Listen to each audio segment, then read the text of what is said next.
New tonight, concerns among East Texans about Tyler ISD's policy concerning the possibility of ICE enforcement. Several East Texans took to the podium at the Board of Trustees meeting, calling for the district to issue a statement regarding immigration.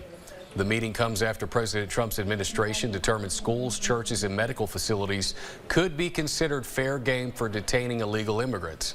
UT Tyler student Matthew Bailey says the district should address the matter. Superintendent Dr. Marty Crawford does not feel the district needs to issue any sort of statement. Path of ambiguity creates a real harm for real people, because these are not people that we put on a piece of paper with a tally of you're in, you're out, this is where you're going, this is what's happening. These are real people. Just going out there and just providing a statement, I don't know what that does other than saying that it confirms what we've been doing this whole time, and you confirm what you do by your actions. And we've been keeping safe schools. Some East Texas school districts have issued a statement of some sort regarding recent immigration concerns, like over at Longview ISD, which we told you about just a few weeks ago.